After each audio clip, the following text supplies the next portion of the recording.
Hi there, this is Clare at Databowl, and today we're going to talk about how you would add a rule group to a campaign. So as you can see, we're in example campaign 1 here, and if we scroll down, you'll see the rule group section here.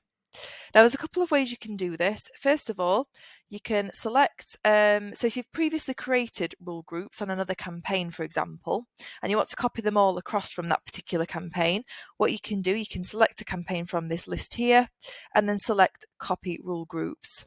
Similarly, you can select this menu here where it says create new, and all your pre-existing singular rule groups will appear in there, and you can simply select one and then select add. So we're going to cover how you would add a new rule group now. So if you leave that as create new and select add, you'll see a wizard pop up here. So we're going to give this a name. We're going to call this email underscore reject, and then we're going to put Hotmail and Gmail.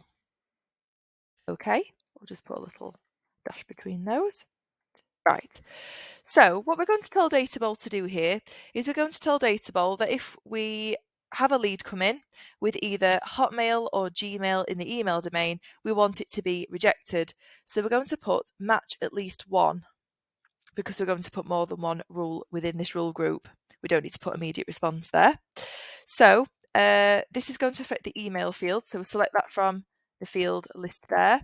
And then it's going to say contains as the operator. So if the email field contains, and then we'll put Hotmail, add that. And then we're going to do the exact same thing, contains, and we're going to put Gmail for our second one there, and then hit add. Okay, so there's our two rules. So we're telling Databowl if it contains either Hotmail or Gmail, then it needs to be rejected. So we're going to hit create. And then in the next stage, we're going to say if it matches at least one of these, it's going to be rejected. And that's our lead status there. So then simply hit add, and you will see it listed under your rule groups there. So that was a really simple example of how to do that. Secondly, I will show you how you can also add a rule group through the fields section. So if we scroll back up to fields, now on this example, we are collecting date of birth in this particular campaign. Now, if you've got the date of birth field already on your campaign, what you can do, you can actually add an age field. So if we select that, add, you'll see there's a little plus appeared under rule group. Now, what this means is you can actually add a rule group really easily, and you can tell Databowl that you only want to accept leads between a certain age bracket. So if you select this plus, you've got an age rule group pop up.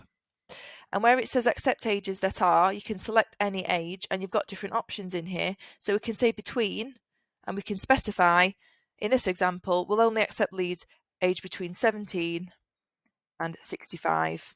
And then we're going to put save changes. And there's our rule group there.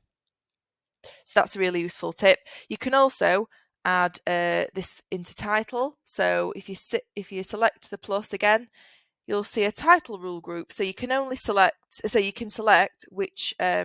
which ones you want to apply. So if you only want to accept leads which are Mr., Mrs., Miss, that's how you can do that also. And then you just hit save changes to save your changes there. So I hope this has been a useful video today. If you've got any further questions, head over to support. We've got loads of articles on there. Or alternatively, start a chat up with us. Thank you.